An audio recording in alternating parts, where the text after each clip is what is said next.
A palavra de Deus diz assim: e Deus, pelas mãos de Paulo, fazia milagres extraordinários, a ponto de levarem aos enfermos lenços e aventais do seu uso pessoal, diante dos quais as enfermidades fugiam das suas vítimas, e os espíritos malignos se retiravam. E alguns judeus, exorcistas ambulantes, tentaram invocar o nome do Senhor Jesus sobre possessos de espíritos malignos, dizendo: esconjuro-vos por Jesus, a quem Paulo prega. Os que faziam isto eram 7 filhos de um judeu chamado Seva, sumo sacerdote. Mas o espírito maligno respondeu: conheço a Jesus e sei quem é Paulo, mas vós quem sois? E o possesso do espírito maligno saltou sobre eles, subjugando a todos, e de tal modo prevaleceu contra eles, que desnudos e feridos fugiram daquela casa. Chegou esse fato ao conhecimento de todos, assim judeus como gregos habitantes de Éfeso. Veio o temor sobre todos eles, e o nome do Senhor Jesus era engrandecido. Curva essa fronte, vamos fazer uma oração rapidamente.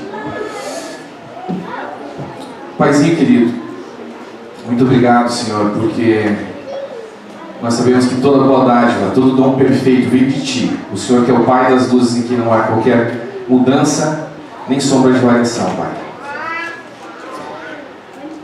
Nós não cansamos de afirmar e reafirmar, Senhor, que nossa suficiência não está em homem nenhum, é somente em Ti, Pai. Eu não poderia, não me atreveria a abrir a Sua palavra aqui hoje, falar um pouco mais de Ti, sem antes pedir as Suas bênçãos e a Sua proteção, Pai. Que o Senhor seja como um muro de fogo ao nosso redor, Pai, assim como o profeta Zacarias diz. Que a Tua glória habite no meio de nós hoje, Pai.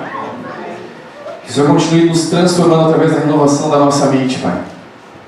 Nos cobre com o Teu manto sagrado, nos limpa com o sangue do Teu Filho, Pai. E aceita essa nossa petição, Paizinho. É o que te pedimos, em nome de Jesus. Amém. Gente, quem está nos visitando aqui hoje, levante a mão. Ok? Bastante gente. Seja bem-vindo à casa de Deus. Com certeza o Senhor tem uma bênção muito especial guardada para vocês aqui hoje, ok? Olhe para a pessoa que está do seu lado e diga: você é uma pessoa abençoada por Deus.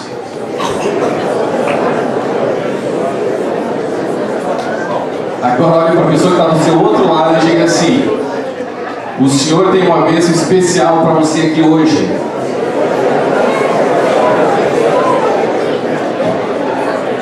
Amém. Para quem não me conhece, vou me apresentar, vocês estão visitando. Meu nome é Gleison Pércio Silva, eu sou formado em Direito pela PUC Paraná, me formei no ano de 2004. Vim para Orlando no ano de 2006, moro em Orlando desde então, me batizei nessa igreja no ano de 2010, sou membro dessa igreja desde então. Tenho 2 filhos, Nicolas e Franco. O Franco é o que fica gritando toda hora, né? Está ali atrás.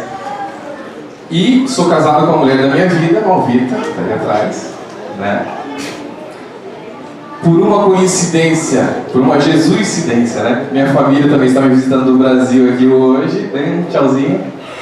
Era para eu trazer essa mensagem no dia 21 de abril, mas foi o dia que o pastor acabou sendo apresentado para a igreja, então foi transferido para hoje e acabou coincidindo eles estarem aqui. Então eu fico muito feliz, né, de eles estarem aqui hoje, presentes. E, gente, eu sou muito grato pela família que eu tenho. Eu nunca imaginei, na verdade, que eu pudesse ter filhos tão lindos assim, né? Puxaram a mãe, com certeza, né? Tá lá. E também sou muito grato pela mulher que Deus me deu, né? Como é bom, né? Falar isso com toda sinceridade, assim. Ela é mulher da minha vida, não tenho dúvida disso. Mas nem sempre foi assim, né? A gente teve algumas briguinhas ali no começo do casamento e tal. Acho que é normal, né? Todo casal jovem tem alguns problemas ali. Mas hoje a gente descobriu o segredinho, né? Para um casamento feliz. Isso não tem nada a ver com ser igual, tá? Não tem nada a ver com isso. Mas vocês querem saber, não? Qual o segredo? Agradar a esposa. Fala ou não fala? Agradar a esposa. Vou falar. Estava na nossa cara desde o começo. Estava em Efésios 5, né? Que diz assim: marido, amai as vossas mulheres. É claro, né? Assim como Cristo amou a igreja, se necessário for, dê a sua vida por ela como Ele deu. É esse tipo de amor que Deus espera do marido para a mulher, né? E quando o marido ama a mulher dessa forma, a mulher sim também deve se submeter ao marido, assim como a igreja se submeteu a Cristo, porque é uma representação profética aí. Né? Se o marido não ama a mulher dessa forma, ele está dizendo que Cristo não precisa amar a igreja dessa forma. Se a mulher não se submete ao marido, que não quer dizer sim e amém para tudo que ele faz, não é isso, né? É uma submissão assim de respeito e honra a liderança dele na casa, porque foi essa ordem que Deus quis, né? Mas o marido deve amar a sua esposa para que ela se submeta naturalmente ao marido. Esse é um segredo. Outro segredinho também é que, muito importante, toda vez que você começar a discutir com a sua mulher, qualquer discussãozinha besta, não deixe escalar, né? Ajoelha ali naquele momento, pega na mão da sua mulher pega na mão do seu marido, se ajoelha e pede para que Deus intervenha, faça uma oração. O inimigo pede licença para ir no banheiro, não aguenta, entendeu? E gente, funciona, 100% das vezes funciona, tá bom? Então, eu só queria dizer isso porque realmente é uma coisa que mudou nossa vida como casal, espero que ajude alguém, tá? Mas, queridos, nós vamos falar hoje sobre um assunto muito importante. E eu gostaria de pedir respeitosamente que vocês prestassem muita atenção, porque a mensagem de hoje mudou a minha vida completamente, tá? Não é porque eu estou trazendo essa mensagem, não é porque eu sou o cara, porque eu não sou o cara. Na verdade, assim, só existe um, né, que merece toda a honra, toda a glória e toda a adoração. Eu, na verdade, só estou aqui hoje porque o Senhor me quebrantou de uma maneira muito forte no final do ano passado. Pensa num cara quebrantado. Era eu, ok? Pensa numa pedaço de carne, joga no triturador, deixa triturar por 10 minutos ali. Foi o que ele fez comigo e foi uma bênção, na verdade, tá? Então, um dos resultados desse quebrantamento foi a mensagem de hoje. Eu passei a buscar o Senhor de uma maneira que eu nunca havia buscado antes na minha vida. Eu entrei numa jornada de oração, um propósito com Deus de 60 dias de oração na madrugada, onde eu acordava todos os dias às 3 horas da manhã, orava até às 4 horas da manhã. E o Senhor me revelou muita coisa sobre Ele, sobre a palavra dEle. Então eu gostaria de trazer essa mensagem, parte do que eu aprendi com Ele, eu gostaria de trazer aqui hoje para vocês, ok? Então, hoje nós iremos aprender com o Espírito Santo algumas coisinhas. Primeira, andarmos nesse mundo com a segurança e a certeza de que estamos salvos. Só esse ponto acho que já seria excelente, mas tem mais coisa. Nós vamos aprender nos próximos 35 minutos, 40 minutos, como quebrar a segunda lei da termodinâmica. Como assim? Virou aula de física? É isso que está acontecendo. Alguém sabe o que é a segunda lei da termodinâmica diz? Não? Alguém sabe? Não? Basicamente, a segunda lei da termodinâmica diz o seguinte, que tudo que é quente tende a ficar morno e tudo que é morno tende a esfriar. Então hoje a gente vai aprender a espiritualmente quebrar essa lei e nos mantermos quentes para Cristo, sempre. Sair da mornidão da Laodiceia, ok? A gente vai aprender que ter um relacionamento com a igreja é bem diferente de ter um relacionamento com Deus. Isso aqui eu confundia muito. Isso quer dizer o quê? Que a gente não deve congregar? Absolutamente não. Tá? A gente deve congregar, um lixa o outro, a gente aprende um com o outro, um ajuda o outro, certo?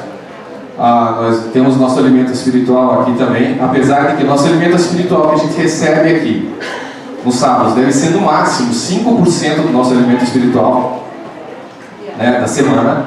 O resto é forjado em casa, no dia a dia, né? Mas existem vários motivos, principalmente essa aqui é uma casa de oração. Quando a gente ora em conjunto, há muito poder nisso, muito poder. Quando a gente adora e louva em conjunto também há bastante poder. Então existem vários motivos para a gente congregar. Paulo diz, não deixar de congregar, como é o costume de alguns, né? E a gente vai aprender também o passo a passo de como ter uma intimidade com Deus, ok? Vamos lá, gente. Bem, eu sempre fui fascinado por esse assunto. Quer dizer, o que faz um discípulo se tornar um Paulo da vida? E o que faz um discípulo se tornar um Judas? O que acontece aqui? O que faz um discípulo se tornar um Pedro? E o que faz um discípulo se tornar um filho de Seva? Né? Filho de Seva, os filhos de Seva, né? Os demônios falaram claramente. Jesus eu conheço, Paulo eu sei quem é, mas e você, quem é? Cadê a autoridade? Né? O que faz uma igreja se tornar uma casa de oração e o que faz uma igreja se tornar um clube social? Sem função nenhuma, apenas um encontro social. O que acontece aí? Né? Gente, basicamente cheguei à seguinte conclusão. Eu venho aqui no sábado, a gente se encontra aqui, certo? A gente conversa, nós somos amigos, mas, na verdade, eu não sei quem você é. Você não sabe quem eu sou de verdade. Você não sabe o que eu faço no meu sábado à noite. Eu não sei o que você faz durante a semana. A gente pode muito bem estar se enganando. A gente pode muito bem estar usando máscaras aqui. Correto? E é o que muita gente faz, né? Agora, o mundo espiritual não admite máscaras. Está bem claro aqui. Ok? O mundo espiritual não aceita máscaras. Deus e os seus anjos sabem exatamente quem você é, sabem exatamente quem eu sou. O inimigo e os anjos caídos sabem quem você é, sabem quem eu sou, sabem se você é consagrado ou não, sabem quais são suas fraquezas, sabem quais são seus pontos fortes. Eles sabem. Não tem como você se esconder disso. Ok? Mas então, gente, como conseguir essa autoridade? Que Paulo tinha, que um lenço dele curava alguém. Como conseguir essa autoridade que Pedro tinha, que a sombra dele curava pessoas? O que acontece? A autoridade requer intimidade. Repita comigo. Autoridade requer intimidade. Intimidade requer relacionamento. E relacionamento requer consagração e algumas outras coisas. Tá? Então vamos entender um pouquinho mais a respeito disso. Quando a gente fala de relacionamento, a gente tem que entender que Deus, lá atrás, em Gênesis, quando ele criou Adão, quando ele criou o ser humano, o que ele estava buscando? Se a gente for em Lucas 3, capítulo 3, versículos 23 e 38, a gente ali na genealogia de Cristo, a gente vê o seguinte: e o mesmo Jesus começava a ser de quase 30 anos, sendo como se cuidava, filho de José, José era filho de Eli, Cainã que era filho de Enos, Enos que era filho de Sete, Sete que era filho de Adão, e Adão que era filho de Deus. Deus, desde o início, queria ter uma família, queria ter um relacionamento com a gente. Mas o que aconteceu? O pecado entrou no mundo, né? E aí o mistério da redenção. Aquele que foi expulso do céu, Satanás, foi responsável pela expulsão do homem do jardim do Éden. Cristo, por sua vez, retomou a autoridade que foi perdida no jardim, retomou na cruz, esmagou a cabeça da serpente e repassou essa autoridade agora para a igreja verdadeira dele, para o cristão verdadeiro, para que o homem agora possa expulsar o inimigo das suas vidas. Ok? Então, de novo, aquele que foi expulso do céu, Satanás, foi responsável pela expulsão do homem do jardim do Éden. Cristo retomou a autoridade que foi perdida no jardim e repassou para o homem, para que o homem agora possa expulsar o inimigo das suas vidas, mas somente para a igreja verdadeira dele. Ele fez isso, tá? Então a gente vê ali, ó. Olha o que Cristo disse: eu lhes dei autoridade para pisar sobre cobras e escorpiões, querendo dizer os demônios, né? E sobre todo o poder do inimigo, nada lhes fará dano. Mais uma vez, para a igreja verdadeira. Digo-lhes a verdade: aquele que crê em mim fará também as obras que tenho realizado, fará coisas ainda maiores do que estas, porque eu estou indo para o Pai. Gente, você consegue acreditar nisso? Para analisar um pouquinho as coisas que Cristo fez. Ressuscitou pessoas, andou sobre água, operou vários milagres e maravilhas. Ele está dizendo que a gente vai fazer coisas maiores do que essa. Mas por que a gente não faz? O que está acontecendo com a igreja? A igreja não está consagrada. Infelizmente, a igreja não está purificada do jeito que é necessário para dar essa autoridade.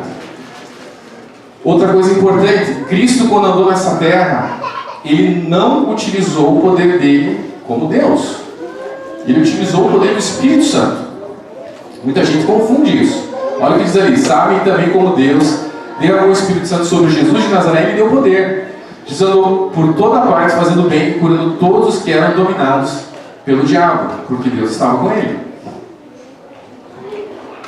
Olha lá: chegai-vos a Deus. Eu vou encher a gente de versículos, vou cercar a gente de Bíblia, para que Deus fale mais do que eu. Quero que vocês tenham certeza de que isso não está saindo da minha cabeça, tá? Está tudo na palavra dele.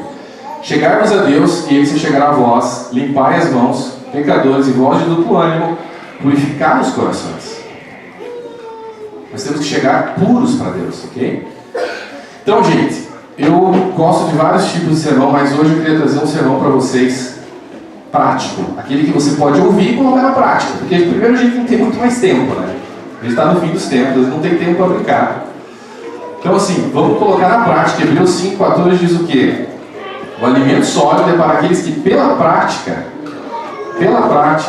né, realizam as obras de Deus e discernem o bem do mal. Então a gente tem que colocar isso na prática, ok? Então vamos ver o passo a passo para a gente chegar nessa intimidade com Deus, para que então a gente possa andar nessa autoridade que Cristo quer passar para nós. Então eu enumerei 7 itens, 7 tópicos. Eu vou falar sobre cada um desses tópicos rapidamente, tá? Para a gente poder entender de como a gente pode chegar nessa intimidade. Consagração. Gente, consagração, na verdade, assim, um dos grandes mistérios de Deus e dos grandes segredos dele é que ele não derrama o Espírito dele em vasos que não estão consagrados. Olha o que diz ali. Nem se deita vinho novo em odres velhos. Aliás, rompem-se os odres e entorna-se o vinho e os odres estragam-se. Mas deita-se vinho novo em odres novos e assim ambos se conservam. A gente, pelo menos eu, cresci com a ideia de que a consagração é opcional. A gente vai, né, melhorando aos poucos. Não, o pecado tem que ser erradicado de maneira radical das nossas vidas, ok? Vamos ler um pouquinho mais a respeito disso. Sede santos porque eu sou santo. Diga, Pai, eu quero ser santo, como o Senhor é santo. João 9,31. É sabido que Deus não ouve pecadores, mas a todo adorador de Deus e a todo que faz a sua vontade, a esse ele atende. Ok? Veja, deixa eu explicar um pouquinho sobre consagração aqui para que a gente não entenda isso errado. Quando eu digo consagração, eu não estou trazendo uma ideia de perfeccionismo, tá? Estou trazendo uma ideia de abandono de pecados acariciados. Aqueles pecadinhos que você sabe que é pecado e que você continuamos fazendo, e depois a gente pede perdão e acha que está tudo certo. Existe uma teologia demoníaca, rodando aí pela nossa igreja também, dizendo que isso é verdade, que você pode pecar e que depois você pede perdão para Deus e está tudo ok. E não está tudo ok, gente. Eu vou provar isso para vocês hoje aqui, biblicamente. A consagração, ela está ligada à intimidade com Deus, mas ela também está ligada à nossa salvação. Ok? Vamos lá. Aquele que desvia o ouvido para não ouvir a lei, até mesmo sua oração se torna abominável. Forte. Agora tem 4 versículos aqui que eu vou ler para vocês. São bem fortes, tá? Mas é a realidade e é a palavra de Deus. Então vamos lá. Quem comete o pecado é do diabo, porque o diabo peca desde o princípio. Para isso o Filho de Deus se manifestou, para desfazer as obras do diabo. Qualquer que é nascido de Deus não comete pecado, porque a sua semente permanece nele e não pode pecar porque é nascido de Deus. Nisso são manifestos os filhos de Deus e os filhos do diabo. Qualquer que não pratica a justiça e não ama a seu irmão não é de Deus. Essa ideia da super graça que tem entrado na nossa igreja não é real, gente. Não é real. Nós temos que acordar para esse tipo de coisa. Mas assim, ao mesmo tempo, a gente não pode querer colocar o carro na frente dos bois. A gente não pode querer forçar uma situação a parar de pecar, se você não tem um relacionamento com Deus. É por isso que não há condenação para aqueles que estão em Cristo Jesus. Por quê? Porque você está andando com Ele, você tem intimidade com Ele, naturalmente você deixa de pecar esses pecadinhos acariciados. Ok? Olha esse próximo versículo aqui. Porquanto, se depois de terem escapado das corrupções do mundo, pelo conhecimento do Senhor e Salvador Jesus Cristo, forem outra vez envolvidos nelas e vencidos, tornou-se-lhes o último estado pior do que o primeiro. Porque melhor lhes fora não conhecerem o caminho da justiça, do que conhecendo, desviarem-se do santo mandamento que lhes fora dado. Desse modo sobreveio-lhes o que por um verdadeiro provérbio se diz: o cão voltou ao seu próprio vômito e a porta lavada ao espojador de lama. Era melhor que ele não tivesse nem conhecido a verdade. Por quê? O cara que não conheceu a verdade, ele ainda tem acesso a algo que pode libertar ele. Agora o cara que já conhece a verdade e volta a cometer os pecados acariciados, não existe uma verdade maior do que essa para ele conhecer. Ele já conheceu a verdade maior. E agora? Para onde que ele vai? Entendeu, gente? E assim, uma coisa também que eu quero deixar claro é o seguinte: existem dois tipos de pecadeiros, digamos assim, né? Que costumam pecadinho acariciado. Dois tipos. Um tipo é aquele cara que odeia o pecado. Ele não quer pecar. Ok? Mas ele está preso. Ele está no cativeiro. Ele quer parar, mas ele não consegue. Esse cara tem jeito. Esse cara, se ele pedir para Deus libertação, Deus vai libertar ele. Tá? Agora, tem outro tipo, que é do cara que ama o pecado. Ele ama o pecado, ele não quer parar de pecar. Ok? E ele acha que ele vai cometer os pecadinhos dele, né? E depois ele pede perdão, que está tudo certo, que não está tudo certo. Olha o que diz aqui, esse é forte. Se continuarmos a pecar deliberadamente depois que recebemos o conhecimento da verdade, já não resta sacrifício pelos pecados, mas tão somente uma terrível expectativa de juízo e de fogo intenso que consumirá os inimigos de Deus. Gente, nós nos tornamos inimigos de Deus. Inimigos de Deus. Quem rejeitava a lei de Moisés morria sem misericórdia pelo depoimento de 2 ou 3 testemunhas. Com mais severo castigo, julgam vocês, merece aquele que pisou aos pés o Filho de Deus, profanou o sangue da aliança, pelo qual ele foi santificado, e insultou o Espírito da graça.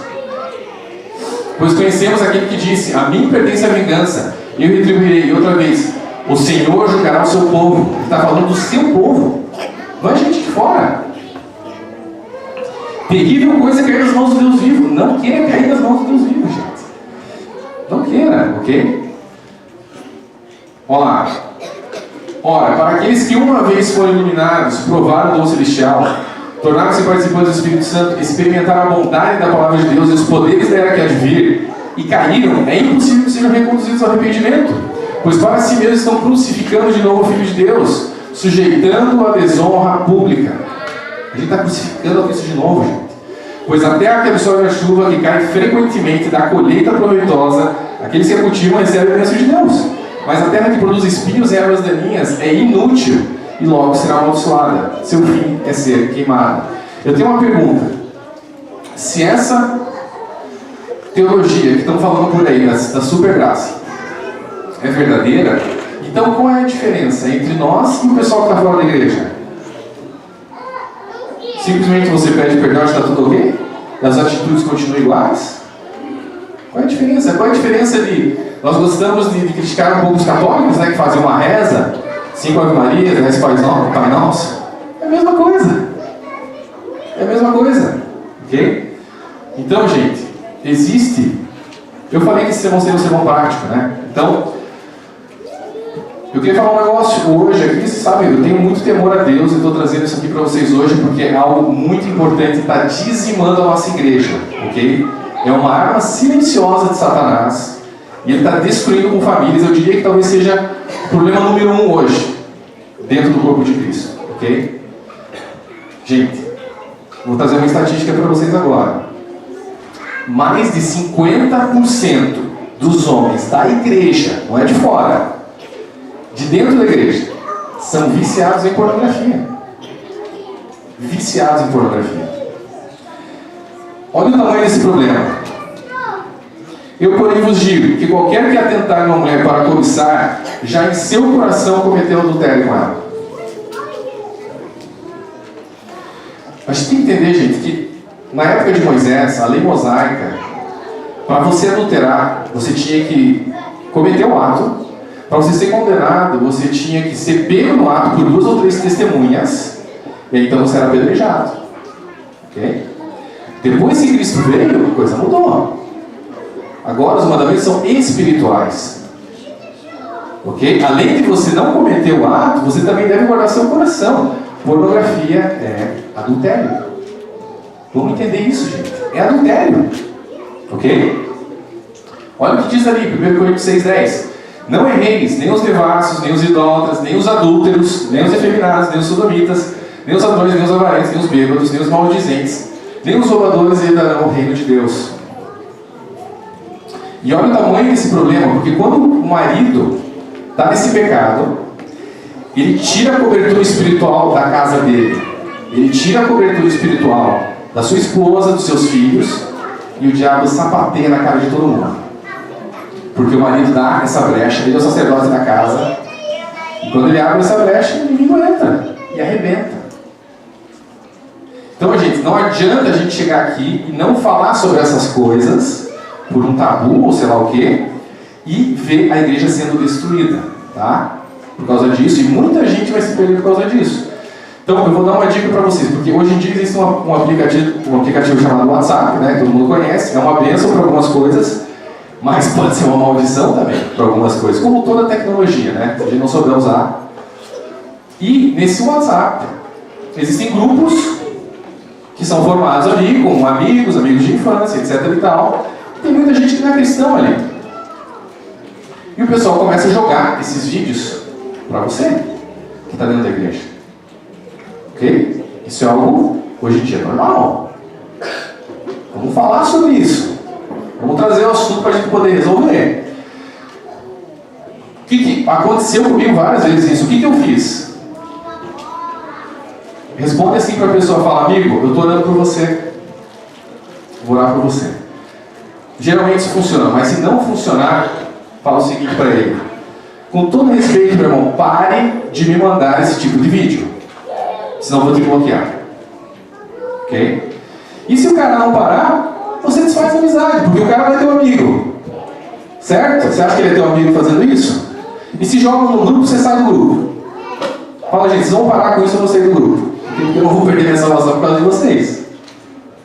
Tá certo? Outra coisa, gente. Queria falar um pouquinho com as mulheres agora.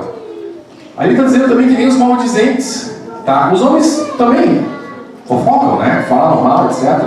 Não estou sendo machista aqui, mas geralmente a gente vê mulheres vão no salão, falam, né? Tal. Gente, é o mesmo princípio. Mesmo princípio. Os maldizentes não herdarão o reino de Deus. Faz a mesma coisa, irmãs, fazem a mesma coisa. Chegam para seus amigos e falam, escuta, vamos falar de coisa boa? Vamos parar de falar mal de alguém e falar de coisa boa? Porque isso é uma peste. Isso pega fogo, se espalha, ok? E todo mundo começa a falar mal ali e acha uma beleza. Vai tirar muita gente do céu, gente. A gente tem que entender que os mandamentos hoje são espirituais. Você pode não assassinar alguém, mas você pode estar assassinando a reputação de alguém. É a mesma coisa. Hoje em dia é a mesma coisa. Ok? Olha lá. É melhor então que você desfaça a sua amizade. Porque olha o que Cristo diz. Se o seu olho te fizer tropeçar, arranque e jogue fora. É melhor entrar na vida com um só olho do que ter os dois olhos ser lançado no fogo do inferno. Palavras de Jesus. Ok, gente? Então, queridos, olha só. Esse é o primeiro tópico, eu falei um pouco mais dele, porque é a base. Sem isso a gente não consegue ter relacionamento com Deus. A gente tem que estar consagrado. Olha lá. Olha os pontos positivos de a gente estar consagrado. Ok? Certeza da sua salvação. Você está certo da sua salvação, bicho. Você não está mais pecando, os teus pecadinhos acariciados, você não tem mais dúvida. Você está salvo. Ok?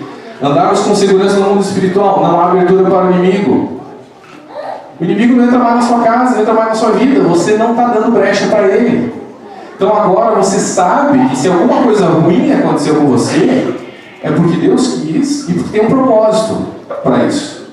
Ok? Tudo colabora para o bem daqueles que amam a Deus. Mas você não vai ficar mais com aquela dúvida. Sabe que foi porque eu estou pecando aqui, pecando ali? Não. Você anda seguro. Influência verdadeira sobre a sua família e amigos. Você vive o que você prega, meu irmão. Agora você vai espalhar o fogo do Espírito Santo pela tua família e pelos teus amigos. E eles vão entender que o que você está pregando é verdade. Identidade e respeito próprio. O inimigo ele gosta de dizer para você: ei, você não consegue parar de beber. Você não consegue parar de fumar. Você não consegue parar de assistir pornografia. Você é um fracassado. Se você pedir para Deus te libertar disso, e Ele vai te libertar, você vai retomar sua identidade que o inimigo roubou de você. Ok? Capacidade de liderança no âmbito espiritual sem titubear. Você pode liderar pequenos grupos, okay? Você pode fazer o que você quiser sem medo. Você está santificado, está consagrado. Guia e guarda do Espírito Santo. O Espírito Santo vai te guiar, com certeza. Liberdade e leveza de espírito. Acabou toda ansiedade, meu amigo. Você está sendo guiado agora por Deus. Você sabe o que acontecer na sua vida não importa mais. É a paz que transcende todo entendimento. Autoridade espiritual. Você pode agora reclamar as promessas de Deus para a sua vida. Ok? Vamos lá para o segundo ponto. Esse foi só o primeiro. Repita comigo então. Consagração não é opcional. Não é opcional. A gente cresceu achando que era, pelo menos eu. Segundo ponto. Confissão e arrependimento de pecados. Isso é ponto de salvação, né? Quem esconde seus pecados não prospera, mas quem os confessa os abandona e encontra misericórdia. Por que você acha que Satanás é chamado de o príncipe das trevas? Ele prospera onde tem escuridão, onde há segredo, né? Confessa seus pecados a Deus, se arrepende deles e você vai estar salvo.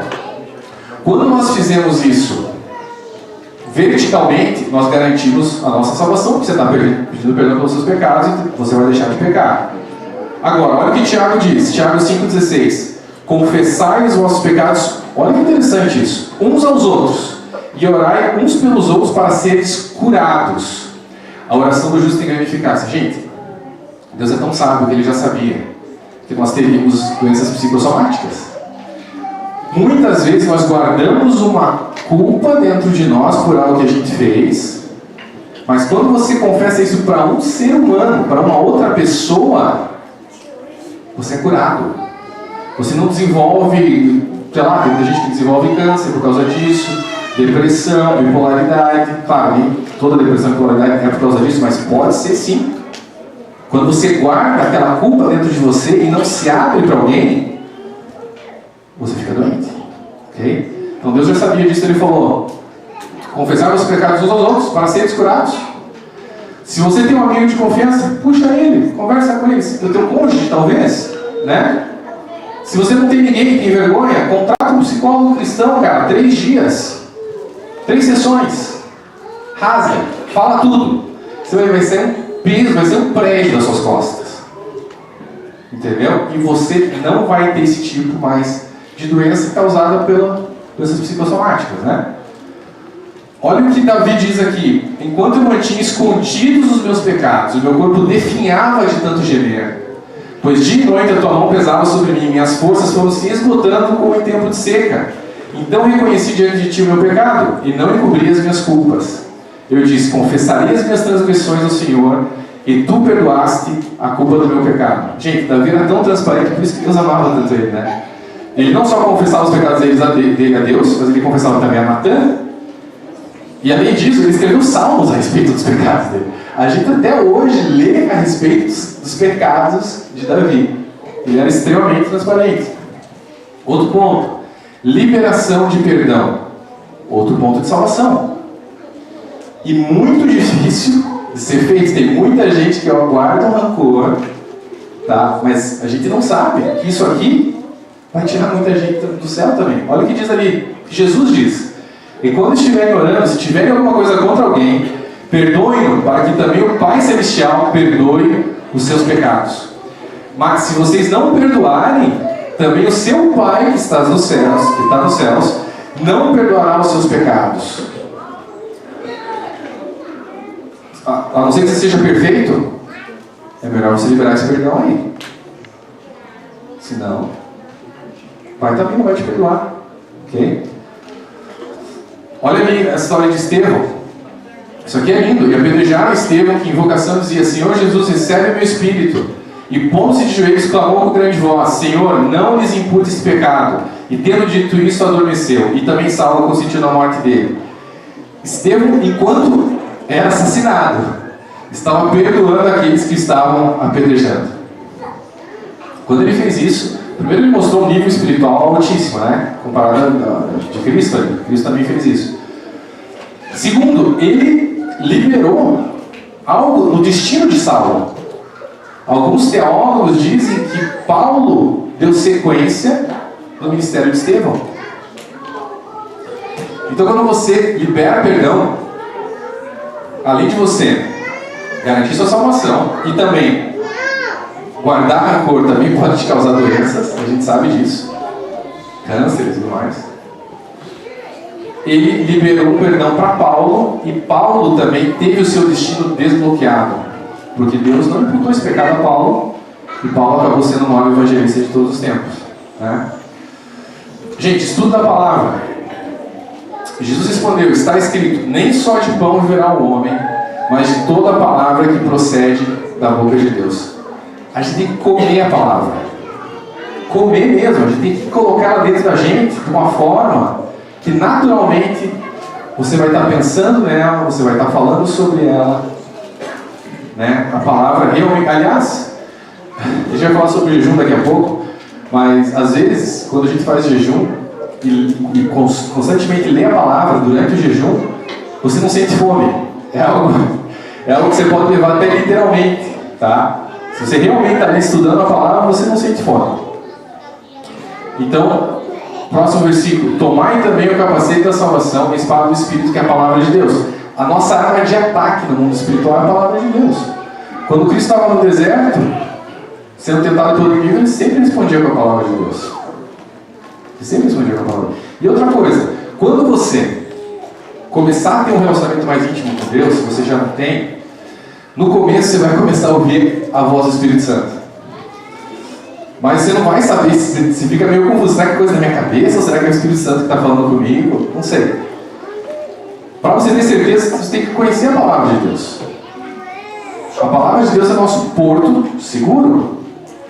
Porque a gente sabe que ali está toda a verdade. Então, se o Espírito Santo está te falando para você fazer alguma coisa, tipo, fala para aquele casal que eles têm que se separar, tipo, não é de Deus. Pode ser o inimigo falando na tua orelha. Então você tem que saber a palavra de Deus para saber diferenciar isso daí também, ok? Jejum. Gente, o jejum é uma das grandes armas espirituais que Deus nos deixou e está abandonado no corpo de Cristo. Vamos falar sério. É muito difícil alguém que faz jejum hoje em dia, né?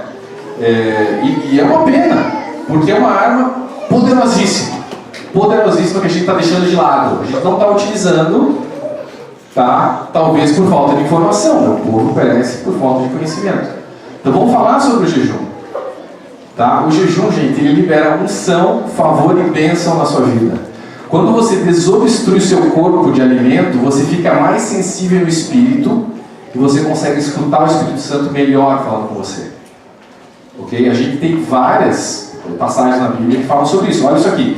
Depois de Jesus ter entrado em casa, seus discípulos lhe perguntaram em particular: por que não conseguimos expulsá-lo? Ele respondeu: essa espécie só sai pela oração e pelo jejum. Obviamente, quando você jejua, você fica mais forte no teu espírito. Muito mais forte. Tá? Então Jesus foi levado pelo Espírito ao deserto para ser tentado pelo diabo. Depois de jejuar 40 dias e 40 noites, teve fome. Jesus sabia da bronca que ele ia encarar ali. Então ele jejuou 40 dias e 40 noites. A gente sabe que 3 personagens da Bíblia fizeram esse jejum de 40 dias. Vocês sabem quem foi? E Jesus, exatamente. Eu tenho assim, eu já quebrei muito a cara com o jejum, cometi alguns erros, não posso passar algumas dicas para vocês. Se vocês são meio doidos que nem eu, assim, quer fazer um jejum logo de cara de 10, sei lá, 20 dias, não é legal, tá? Comecem aos poucos, comecem com um dia, vão para 3, depois vão para 5, 7, vão aumentando, tá? O jejum bíblico mesmo, bíblico, é um jejum que você só toma água, não come nada, ou que você não toma nem água e não come nada. Tá? Não me veio falar desse jejum de Daniel aí, de frutas e verduras, porque isso aí não é bíblico. Existe a dieta de Daniel, ali de Daniel capítulo 1, tá? Mas o jejum que ele fez no capítulo 9 e capítulo 10, ele não comeu nada. Então não existe jejum de frutas e verduras, tá? Uma coisa interessante também é você se focar no estudo da palavra e em oração. Se isole, no sentido assim que não vá trabalhar enquanto está fazendo o jejum, né? Senão não dá certo. O jejum é muito espiritual, você tem que estar isolado. Também não fique em casa, sentado no sofá, deitado na cama. Não, vá para um lugar. Eu gosto de ir para um lago, tem um lago perto de casa. Eu gosto de ir lá, sento lá, fico lendo a Bíblia e tal, orando. Vamos para um ambiente que seja um ambiente da natureza, um ambiente bacana, que isso vai ser muito bom para você, com certeza. Tá? Algumas outras coisas sobre o jejum é o seguinte. Cristo diz ali. Cadê? Isso aqui é bacana. Quando jejuardes, não vos mostreis contristados como os hipócritas, né? Porque eles desfiguram os seus rostos para que os homens vejam que estão jejuando. Em verdade vos digo que já receberam sua recompensa. Tu, porém, quando jejuares, unge a tua cabeça, lava o teu rosto, para não mostrar aos homens que estás jejuando, mas a teu Pai que está em secreto, e teu Pai que vem em secreto te recompensará. A melhor maneira de você tirar o máximo de um jejum é você ficar quieto, cara. Não sai falando que está fazendo jejum, entendeu? Porque isso aí realmente, assim, você já vai ter a tua recompensa ali, tá? Então fica quieto, tal, talvez sua esposa, seus filhos sabem, mas não divulga, né? Outra coisa, se você tem um problema de saúde, vá ao médico antes, consulte o teu médico, para saber se você pode realmente fazer o jejum, tá? Também a gente não vai querer morrer por causa do jejum, então vamos, né, fazer coisas de maneira responsável. E uma outra coisa muito importante, isso eu quebrei a cabeça várias vezes. Quando quebrar o jejum, quando você for quebrar o jejum, quebre aos poucos. Tome uma sopa, como uma fruta, aí sim, aí você vai aos poucos, tá? Porque teu nível de insulina pode subir e você pode ter um treco ali, já aconteceu comigo, você tem que tomar cuidado na volta, tá? A gente vê aqui, por exemplo, Daniel puxou o céu para a terra com o jejum dele de 21 dias. Gabriel veio falar com ele, o anjo Gabriel. Por isso me voltei para o Senhor Deus com orações e súplicas e jejum em pano de saco e coberto de cinza. A gente vê ali uma outra passagem em Jonas, né, que vocês já conhecem. Jonas pregou ali para Nínive, dizendo que eles seriam destruídos, e a cidade toda fez um jejum em conjunto, e Deus mudou de ideia. Deus muda de ideia quando você faz um jejum. Você mexe com o coração de Deus. Né? Enquanto adoravam o Senhor e jejuavam, disse o Espírito Santo: separem Barnabé e Saulo para a obra que os tenho chamado. Assim, depois de jejuar e orar, impuseram-lhes as mãos e os enviaram. Mais um exemplo muito importante de que o Espírito Santo vem de uma maneira muito forte quando você está em jejum. Ok? Aliás, Paulo e Esther fizeram um jejum de 3 dias sem comer e beber nada. Tá? Cuidado com esses jejuns sem beber nada. Eu digo para você não passar de um dia, porque realmente pode danificar seus órgãos. Agora, gente, façam o jejum. Tá? Isso vai alimentar teu espírito de uma maneira muito forte. Muito forte. Eu recomendo, e te traz sim para mais perto de Deus. Você vai ter uma intimidade muito maior com Deus praticando o jejum. A oração, gente. Eu não sabia orar até o final do ano passado. Eu achava que eu sabia. Tá? Mas na verdade eu não sabia. Eu orava, eu não sei se vocês conseguem se identificar com isso, mas eu orava 5 minutos antes de sair de casa, 5 minutos antes de dormir. Sim, a gente fazia o culto familiar e tal, fazia uma oração. Mas, gente, isso não é oração. Para pensar. Você conhece uma pessoa, você consegue conhecer uma pessoa falando com ela 5 minutos por dia? Como você quer ter uma intimidade com Deus falando 5 minutos por dia? Me diga. Não tem como. Ok? Deus quer que você fale com Ele como você fala com o seu melhor amigo. Tá? E assim, eu gosto muito da oração da madrugada. Eu acho que na madrugada tem alguma coisa aí, tá? Tem algo diferente na oração da madrugada. Primeiro que você está... Ninguém está te incomodando. Você está ali, é você e Deus. Você não está pensando no trabalho, você não está pensando nos problemas de casa, etc e tal. Você está ali falando com Deus, só você e Ele. É muito poderoso, tá? E assim, uma outra coisa que funciona muito para mim, eu não sei se vocês têm o costume de fazer isso, mas enquanto orem, enquanto vocês estão orando, coloquem um louvor junto, ok? Eu coloco no meu fone de ouvido, enquanto eu estou orando, né? Eu estou louvando a Deus também, estou falando com Ele, mas também estou louvando a Deus. Isso atrai o Espírito Santo de uma maneira muito forte também, muito forte, porque Ele busca aqueles, né, que o adorem em espírito e verdade. Então, tem algo aí. Quando você põe o louvor junto... Gente, aliás, se você fizer todas essas coisas, faz essas coisas por 60 dias pra você ver. Você vai virar criptonita para o demônio, gente. Eles não vão chegar perto de você. Você vai virar uma bomba atômica para Deus. Ok? Você vai falar com autoridade. Gente, você vai chegar aqui e você vai pregar sem medo nenhum. Você chega num estádio para 250 mil pessoas e você fala sem medo nenhum. Ok? Por quê? Porque o Espírito Santo vai estar com você. Ok? Olha lá. Então me disse, não temas, Daniel, porque desde o primeiro dia que aplicaste teu coração a compreender e humilhar perante teu Deus, são ouvidas as tuas palavras. E eu vim por causa das tuas palavras. Né? Olha só, porque o perverso é abominável ao Senhor, mas com os sinceros ele tem intimidade. Quando você estiver orando, gente, abre o seu coração para Deus, ele já sabe mesmo. Ele já sabe tudo que você está passando. Não queira ficar lá, entendeu? Abre o coração e fala, está acontecendo isso, Pai. Tá. Seja sincero. E uma outra coisa também que eu já vi que é muito importante, é legal a gente pedir coisas para Deus, claro, né? Você deve pedir, mas Ele gosta que você também fale coisas bonitas para Ele. Fale que você o ama, né? Agradeça as suas bênçãos. Fale que um dia você quer beijar o rosto dele, né? Dizer que você o ama pessoalmente. Isso aí mexe com o coração de Deus, tá? Então, gente, abra o seu coração. Não fique, sabe? Ele já sabe tudo mesmo. Pessoal, para finalizar, obediência. Tá, eu falei um pouquinho sobre a questão dos 10 mandamentos, né? Então, a gente tem que entender, gente, que hoje em dia esses mandamentos são espirituais. Nós devemos obedecer os mandamentos de Deus, sim, ok? Também da maneira mosaica, dos 10 mandamentos.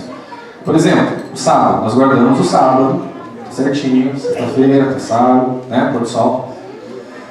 Mas, se eu e você somos cristãos ansiosos, porque o sábado ele representa Cristo. Se eu e você somos cristãos ansiosos, nós também estamos quebrando o sábado, porque nós não estamos descansando no Senhor. A gente tem que descansar no Senhor, gente. Eu aprendi isso esse ano e assim, transformou minha vida completamente em todos os sentidos. Eu já não me esquento mais, quase nada. Difícil. Aconteceu, beleza. Antes eu ficava, tal, eu tenho 3 empresas, eu ficava preocupado, indo atrás. Gente, eu estou buscando o reino de Deus e deixo que as outras coisas vão ser acrescentadas. Ok? Ele me manda clientes hoje em dia. Ele administra o meu negócio muito melhor do que eu. Muito melhor do que eu. Tá? Ele só me manda as pessoas certas agora.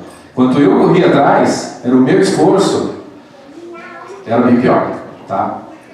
Então assim, a gente tem que aprender, gente, que os 10 mandamentos são espirituais, ok? A gente, né, critica os católicos e ídolos de barro, etc e tal, mas e os nossos ídolos? Muitas vezes a gente tem um carro como ídolo, um ator de cinema, um cantor gospel, ou até um cantor gospel, até a Ellen White às vezes a gente tem como ídolo. Então, né? A gente tem que cuidar do dinheiro, né? E os nossos ídolos? Não são só ídolos de barro. Né, gente? Quando o jovem rico chegou para Cristo e falou, o que eu posso fazer para te seguir? Ser salvo? Eu já guardo os mandamentos. Eu guardo todos os mandamentos. Ah, mas ainda te falta uma coisa. Vende tudo que tem aos pobres e me segue. O cara foi embora. Porque aquele era o ídolo dele, o dinheiro era o ídolo dele. Então a gente tem que cuidar, gente, tá? Com essa questão dos mandamentos de Deus. Ok? E assim, existem outros tipos de obediência. Quando o Espírito Santo começar, se já não fala com vocês de uma maneira forte, quando ele começar a falar, ele vai te pedir para fazer algumas coisas meio estranhas. Assim, outro dia eu estava na rua e ele pediu para eu orar por um cara no meio da rua, que eu nem conhecia. Não, ora por aquele cara que ele está precisando. E eu parei o cara e orei com ele. Então a gente tem que obedecer. Entendeu? Quando você obedece pela fé, gente, as coisas mudam. Deus, não sei, a gente também mexe muito forte com o coração dele quando a gente faz essas coisas. Um outro exemplo, outro dia, Eu já estou terminando, tá? Estou passando o tempo ou não? A gente tem horário para começar, não tem horário para terminar, não. Tô brincando. Outro dia, eu tenho uma empresa de administração de imóveis. Outro dia uma inquilina me processou. Ela estava errada, eu estava certo. A gente foi para a corte, contratei advogado, a gente foi para a corte e tal. E eu ganhei ação, né? E eu ganhei ação, etc. E tal, mas o Espírito Santo chegou a mim e falou assim: agora você vai lá e dá uma oferta para ela, porque ela está passando dificuldades financeiras.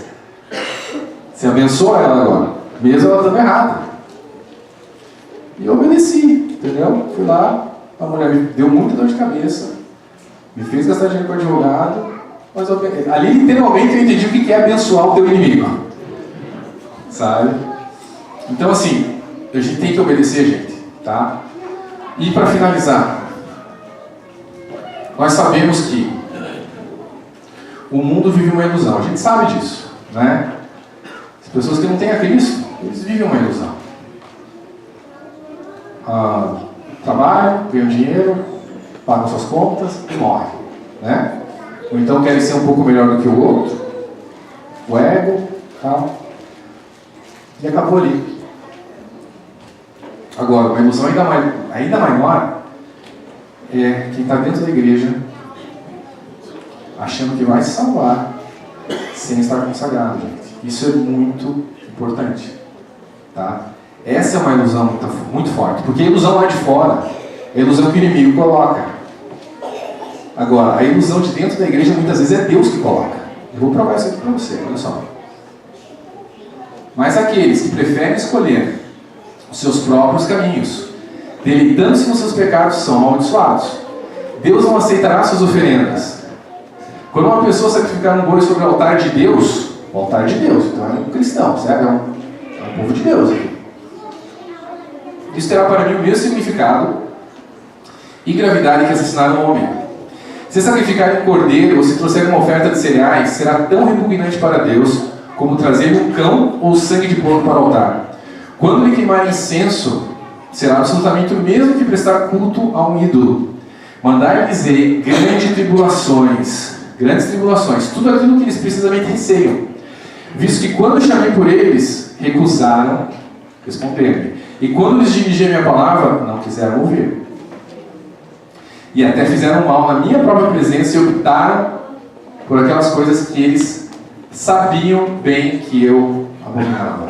Gente, escutem o que o Espírito tem a dizer para a igreja. Olha aqui, Romanos 11, 7, 10.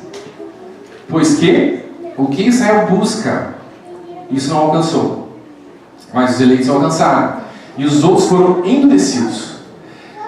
Como está escrito, Deus lhe deu um espírito entorpecido, olhos para não ver, e ouvidos para não ouvir até o dia de hoje. O que Deus faz, gente, é o seguinte: Ele deixa você viver a tua ilusão. Ele deixa você... Ele falou com você, você não escutou. Ele falou com você, você não escutou. Falou com você não escutou? Então vive assim. Ele te dá o que você quer. Você quer continuar no pecado? Então fica nessa ilusão. Olha lá. E Davi diz: torna-se a sua mesa em laço, em armadilha, em tropeço e em retribuição. Escureceram-se-lhes os olhos para não ver, e tu encurva-lhe sempre as costas. A pessoa anda olhando para baixo, não está vendo. Tá certo? Por quê? Porque Deus cansou. Ele falou, as pessoas não ouviram.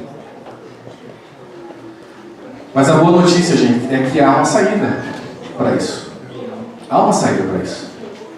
Olha o que Jesus diz: aconselho-te que de mim compres ouro provado no fogo, para que te enriqueças, e roupas brancas representam pureza, ok? Para que te vistas e não apareça a vergonha da tua nudez, e que unja os teus olhos com colírio, para que vejas. Vamos tirar a ilusão dos nossos olhos, gente. Vamos enxergar a realidade. O mundo espiritual é real. Anjos existem, Deus existe, o inimigo existe de verdade. E a gente só tem uma chance, é uma vida só. A gente vai ficar brincando até quando? Até quando a gente vai cochear entre dois senhores? Até quando? Eis que estou à porta e bato. Se alguém ouvir a minha voz e abrir a porta, entrarei em sua casa, e com ele cearei e ele comigo. Ao que vencer, lhe concederei que se assente comigo no meu trono, assim como eu venci e me assentei com meu Pai no seu trono. Gente, é possível. É possível a gente ser puro para Deus. É possível a gente ser consagrado. É possível. É só você pedir. Deus, não quero mais. Estou cansado. Estou cansado. Estou cansado de pecar. Odeio o pecado. Não quero mais. Me ajuda. Ele vai te libertar. Resumindo, gente. Religião sem relacionamento é farisaísmo. É farisaísmo. Se a gente não tem um relacionamento, a gente tem um conjuntinho de regras de não podes. Por que tanta gente sai da igreja? Por que tanta gente é apostado? Porque está seguindo uma regra de não podes. O cara não tem um relacionamento, não tem graça mesmo. Não tem graça nenhuma. Vai ficar seguindo as regrinhas? Sem relacionamento, isso é farisaísmo. Agora, quando você tem um relacionamento, você sente o poder de Deus na tua vida. Gente, o reino de Deus é um reino de poder. O reino de poder. A gente tem que voltar a trazer os princípios da igreja primitiva.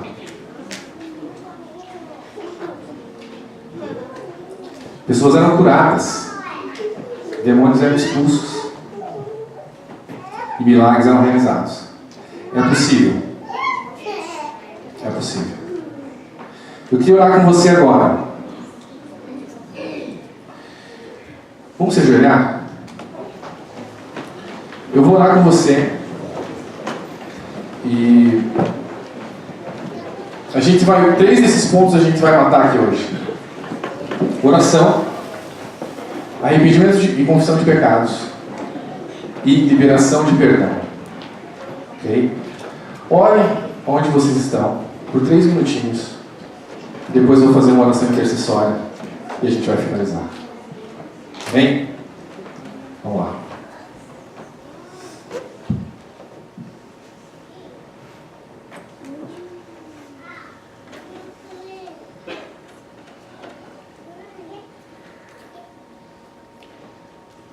Seja específico. Se arrependa dos seus pecados, especificamente peça perdão. Libere perdão para as pessoas que te magoaram. Isso vai mudar a sua vida.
Mas nós não queremos mais, Pai, fazer isso. Toca em nossos corações, Pai, nos liberta.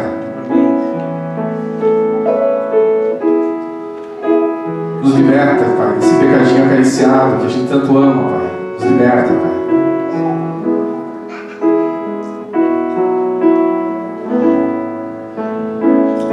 Nos mostra, Senhor, a realidade do Teu Evangelho, Pai. Se nós não formos santos, nós não veremos a face de Deus, Pai.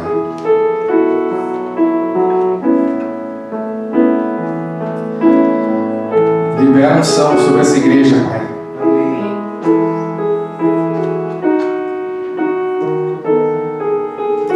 A unção que quebra todo jugo, Senhor.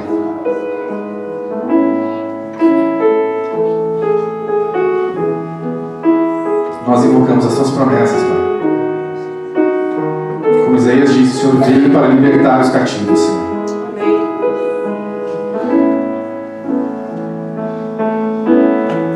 Nos liberta, Pai. Amém, Senhor. Nós somos feitos à Tua imagem e semelhança, Senhor.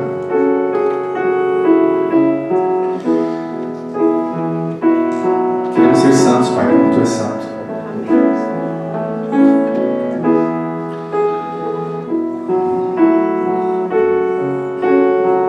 Que o Senhor não deixe que nenhuma pessoa que hoje se perca, Pai. Que nós possamos ser conscientes da Tua verdade, Pai. Daquilo que o Senhor quer para as nossas vidas.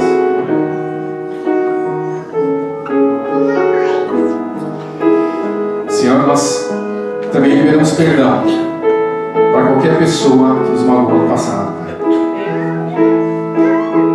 Na verdade, Senhor, nós abençoamos essas pessoas. Que o Senhor também se mostre para essas pessoas, Pai, e as salve. Nós também intercedemos pelas nossas famílias, Pai. Também o Senhor nos prometeu, Pai, que ninguém da nossa casa seria perdido, Pai, se nós nos entregássemos a Ti, Pai. Amém. Nós intercedemos por essas pessoas, Senhor, na nossa casa. Que eles sejam tocados pelo Santo Espírito, Pai. Amém. Que venham até os pés da Tua cruz, Pai, para serem salvos. O Senhor leva-nos à nossa casa, Senhor, e grava essa mensagem na nossa memória, Pai, para que nós não possamos esquecer disso, Pai. Amém. Nós Te amamos, Senhor. Nós queremos um dia beijar a Tua face, Senhor, Amém. e dizer que Te amamos. Nos perdoa, Pai. Nos perdoa, Pai. Amém.